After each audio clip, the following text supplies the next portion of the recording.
Okay, once again, a slightly different lecture today. Today's lecture is on kind of the discussions that we've been having. This we have yet another time for a rather poignant and controversial issue. Um, we do a lot of different issues during this class. Now, first of all, this lecture is for all the kind of pissed off people out there, because we get a few of them every once in a while. And there's really no way to avoid that with developmental psych. This is a There's so many topics that we have to cover in this that are so relevant to development. We have drug use, we have childhood sexual abuse, you have bullying issues. We get to go over that.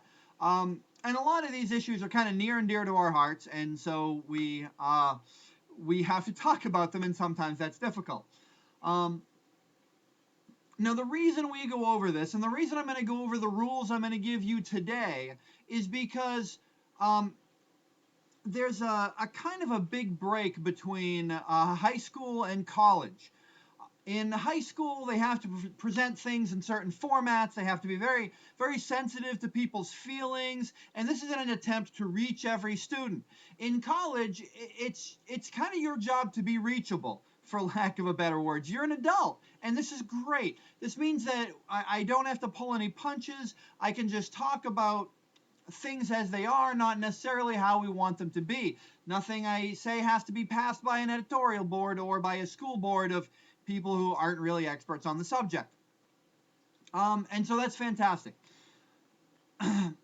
Unfortunately, sometimes I get to talk about facts that I don't like. Um, we're supposed to be adults. We're supposed to be able to handle facts that we don't like. We're supposed to believe and listen to experts. We don't actually do all these things. Even I don't. But we're supposed to do all this stuff. So I'm going to present a couple of rules for 7 of them actually for controversial issues. And these are more important than you might think that they are. These are rules I have to follow as well in order to actually discuss any of this stuff. The first one, don't present opinion unless it's asked for. It's not needed. That kind of leads into number 2. This is a science class. A lot of people don't think psychology is science. Clinical psychology isn't science, but experimental psychology is definitely science. And this is an experimental psychology class. So the things presented have to be facts. The things you present have to be facts. If you're in a discussion section and you're going over the drawbacks of drug use, and you say, well, marijuana isn't a gateway drug, that's a really bold opinion to make, especially when it's honestly been shown to be a gateway of a particular culture, and then that culture is associated with other things. You can't just blatantly say, this isn't a gateway drug, let's talk about this other thing, as if you're just kind of dismissing this thing off. And people have a tendency to do that. Drug use is one of those things that people get really opinionated about. Back up everything that you say with research, and we'll get into some of the rules on research in a little bit. But there is research for these things. One of the things I'm going to be presenting is we'll try to be putting this up if it's not already up, is some of the research that I use to make some of the statements that I do. For example, I made a statement earlier that it had been found that with childhood sexual abuse, there aren't long-term negative drawbacks of it, but there are with physical abuse.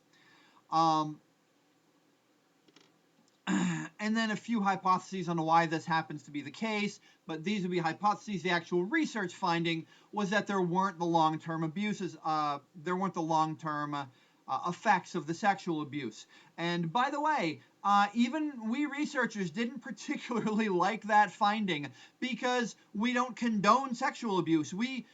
we would love to have some research in our hands that says, no, this is why you shouldn't do it. I mean, our entire culture hates sexual abuse.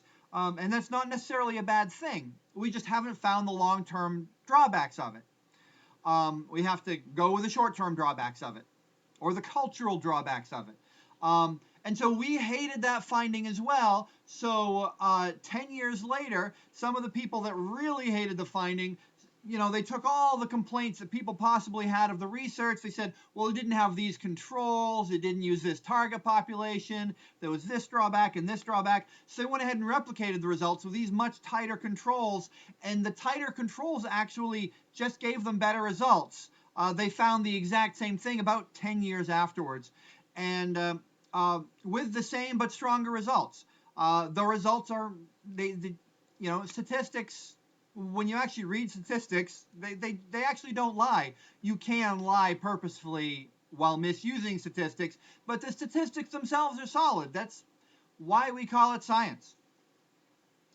So I'm going to go ahead and put that research up on Angel. Truth be told, the reason I don't put the research up is because for most things, and why I won't do it for most things, is because I have a hard enough time getting people to listen to a 20-minute lecture, let alone have them, go ahead and read a 30-page document on, fairly dry writing on some topic that I happen to find interesting. I cover the quick and dirty parts in the lectures. But by all means, if you want some research, if you want to read the backup of any of this stuff, send me an email. I spent trying to figure how many years. We'll just say many, many years, at least 7 or 8, in grad school, pretty much doing nothing but reading article after article after article on this stuff. So I've got the stuff. I can send it to you. Some of this stuff is fascinating. Other is really dry. I'll warn you in the email if it's pretty dry. The one that I'm putting up isn't that bad. So speak of facts, back it up with research, which is why I ask you guys in your discussion sections to go ahead and put links up of the research. Because for those of us that are interested, it is fascinating stuff. Thirdly, don't assume that other people are presenting opinions when they state facts that you don't like. This is a big one. People have a tendency to talk about opinions, and then when they hear something they don't like, they will assume that that is opinion. Often isn't the case. In some cases, it's just a matter of the operational definitions were a little bit different. For example, that was the biggest complaint of the drawback of that sex research with the childhood sexual abuse having long-term drawbacks. The biggest complaint was that people felt that they operationally defined, an operational definition, by the way, is where they have to define something, but they just define it for this particular piece of research. So we talk about that a little bit with the bullying thing. How do you define for your purposes? How do you define bullying? And in this case, it was how do you define long-term drawbacks? And so they said, well, your definition of long-term drawbacks was a little narrow. You looked at lifetime happiness and just a couple other things. You needed to include more things. So in the second version, they did indeed include more things. I'll give an example of this. I speak of racism a lot because I studied it for my master's degree. It's a subject that I happen to know a lot about. Racism, sexism, all the little isms I'm pretty knowledgeable about. And the first semester I was teaching, I had a girl who was just one of these people. In person, I have a very chatty class, and I encourage that. I like the open discussions. And there was one person that was just kind of argumentative a lot, and especially when any issue of racism or sexism came up, I would mention something, and she's like, well, I think it's this way. And my response is, well, I'm not telling you what I think. I'm telling you what we've actually found out as scientists. And it just didn't get it. She didn't get it for a long time. And on the last day of class, she came up to me and literally apologized and said, you know what, I just got it today. just today, I figured out, I honestly thought the whole semester that you were just a racist white guy. And, but today, it, what you said just finally dawned on me that you're actually, you're not talking about racism. You're simply, you're talking about how it works and the effects of it and that sort of thing. And keep in mind, by the way, I don't study stigma, I study prejudice. The difference is stigma is from the recipient's point of view, how it feels to be prejudiced against. I don't study that part. I study the nature of prejudice itself. I study the bigots, basically. Not the people who are the targets, but the people who are doing the targeting. Just because I find their mentality more alien and more fascinating. So, for example, a good example of people assuming that I'm presenting opinion when I'm presenting facts. There's a book written in 1954 called The Nature of Prejudice, written by a man named Gordon Allport. I would highly recommend reading it. It's a fascinating study. He took all the prejudice research that had happened up until that point. I may have spoken of this in lecture, and kind of cataloged it and figured out what we know about prejudice. And in fact, the nature of prejudice itself. And I teach this in a lot of my classes, and it's certainly relevant to a lot of the cognitive things we've been discussing here. And ultimately, he found out that the nature of prejudice is in groups and out groups. The more you identify with a particular group of people, the more you become proud of being part of that group of people, and the more you're glad that you're not you. You're glad that you're not this other thing. So essentially, identifying with a group of people leads to prejudice in a relatively direct way. And there's been a lot of theorists that, when you present this information, they say, okay, well, that's your opinion. I happen to think that racial prejudice is because of competition. There's economic theories where competition of resources makes people prejudiced. In fact, it's competition of resources makes people get in their in-groups a little bit more. They have to kind of group up in order to compete for those resources. And so you're basically talking about a different version of the same thing. So if you happen to think that there's a different reason for prejudice, a different root for prejudice, well, that would be your feeling. And this is a science class. We're not talking about feelings on things. We're talking about what we've actually found through just decades and sometimes centuries worth of research. And if there's another explanation, it's probably been tested, especially on a subject like prejudice, which is a really, really hot topic with researchers. We just love this stuff. So we've been testing all this other stuff. We've landed on this because it just happens to be the one that works out. Now, this is actually the fourth thing that I want to get into. When you're looking for proof, and this is really relevant for discussions, don't look for proof regarding your preconceived opinion. Again, kind of disregard opinions. Look for research on the question, not research on what you think the answer should be. So with prejudice, for example, if you wanted to do a search on does competition make people more prejudiced, you'll probably find a resounding yes to that answer. The answer generally is no. That's not really the root cause. You're researching the answer, not the question. If you look up what is the nature of prejudice, you will get entirely different answers. And the reason for that is because we study subjects like this in incredible detail. I mean, an introduction class like this, any undergraduate class, you're just going to get the really, the real good parts version of this stuff. We really study a lot of this stuff. I study video games. If you do a search on do video games make you more violent, you'll get a huge yes, even though the answer is no. Because there are a few people who have searched very specific things, and then journalists take that and make it as they will. The actual video game researchers aren't studying that. they're studying some more subtler effects. Some people are studying aggression, but then they're operationally defining aggression in relatively limited formats. They're studying very temporary effects of aggression, usually whether or not you're slightly more aggressive within the first 5 minutes after playing a video game or during playing a video game.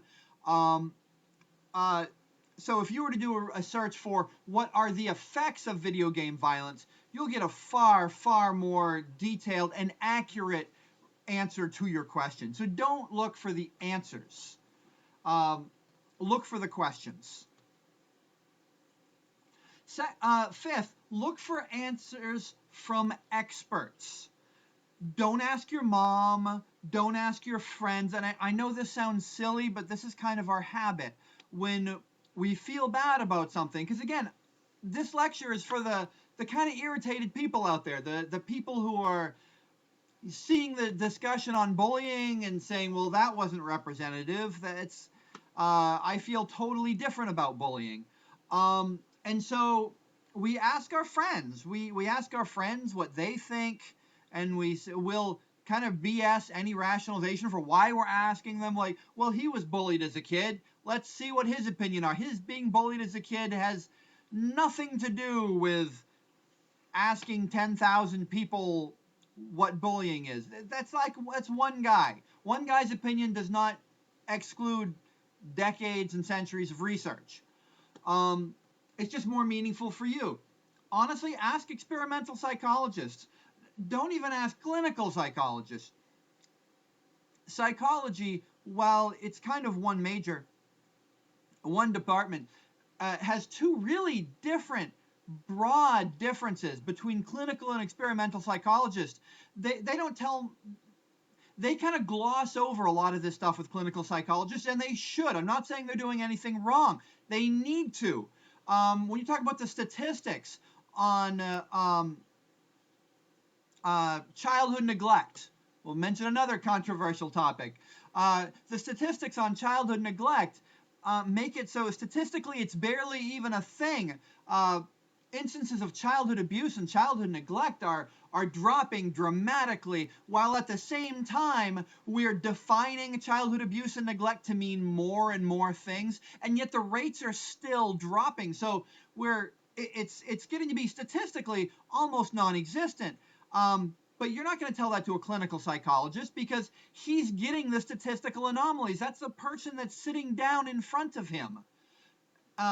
He doesn't care what the statistics are. They don't even matter to him. As a matter of fact, you want him to be sympathetic, or her, or whatever. But you want them to be sympathetic. You don't want them to think, oh, well, you're a statistical anomaly. I should treat you as us. No, he needs to treat you as a person that's having this particular issue. That's not a thing we have to deal with in this class. You get to, when you're discussing a controversial topic in the realm of a science class, such as this is, you should be able to deal with it as a scientific fact, as statistics, and from experts. Don't look on blogs or look at a journalistic article. Actually, you know, one of the best places are to look up a subject? Wikipedia. Some people hate Wikipedia. I don't know why. Wikipedia is a horrible thing to cite, but a great place to start. If you look up something on Wikipedia, there will be tons of links all over the place, and they're usually links to the actual articles. I was looking at one just the other day, and I'm like, oh, well, here's something. I looked through the links, and the links had no credibility whatsoever, and now I know. But the fact they actually, link to the things they're talking about, make it a great resource, at least to find out if it's a good resource for that particular topic. The sixth thing, and I know this is going to fall on deaf ears to almost anybody, but it really does need to be said. If you find yourself offended, even outraged by a particular topic, stop and ask yourself why. Outrage and offense are emotion, and I'm not disregarding emotions, by the way. After I got done studying prejudice, I started researching video games and emotion. I love emotion research. It's something that makes our lives rich, but emotion is irrational by definition. not logical. So if you are finding yourself outraged, just flushed with emotion on a particular topic, ask yourself why. Because you are irrational with the outrage. You are unable to be swayed by good arguments, by facts. Nobody's outraged because of facts. They're outraged because of feelings. If your answer on why you're outraged is to blame the other person, to say, well, but that guy said this, so I'm outraged, then maybe you should just back away from the discussion as politely as possible. It's a touchy subject for you, and just try to learn at another time. Honestly, not everybody can learn every subject. And that leads to the seventh and final point that I want to make, probably the most important one. Statistics. Statistics are about huge groups of individuals. And I go over this at the beginning of the class, how a statistic cannot apply to an individual. And I use racism as an example because I use racism for pretty much everything. But statistics don't apply to an individual, and that means they don't apply to you. Statistics are not about you. If I mention that certain types of childhood abuse don't lead to long-lasting results, I'm speaking statistically.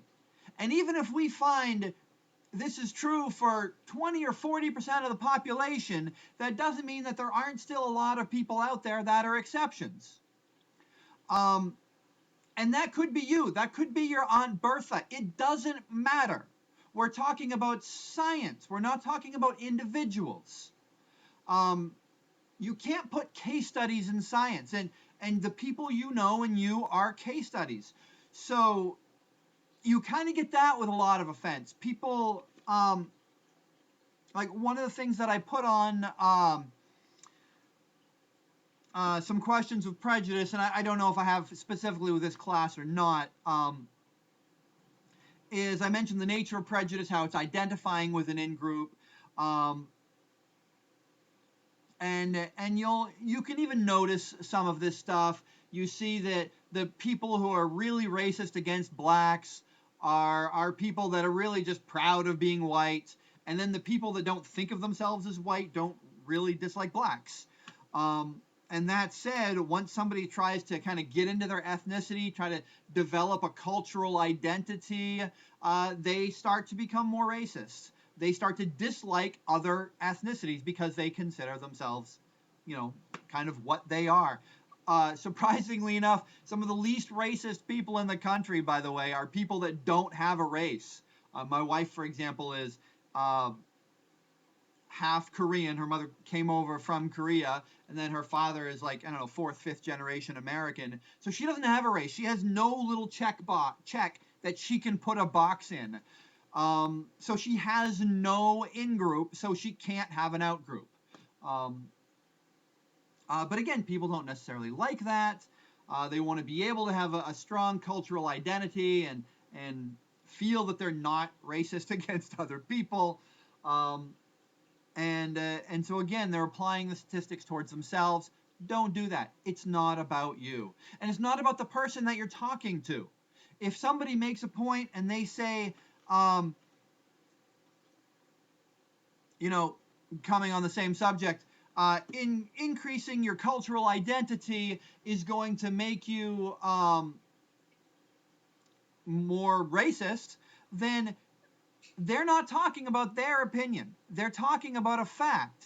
They're not saying you shouldn't increase your cultural identity any more than those researchers that were finding that forms of childhood abuse didn't lead to long-lasting effects. They weren't advocating child abuse by any stretch of the imagination. They were simply trying to find out facts and then disseminate those facts out into the public, which is the most important part of scientific research. So anyway, I felt it needed to be said. It needed to be said kind of in the middle of the of the semester once we've kind of gotten our feet wet into a lot of the controversies, and we'll continue to talk about controversies throughout the semester, and hopefully you'll be able to enjoy it. For those of us that can.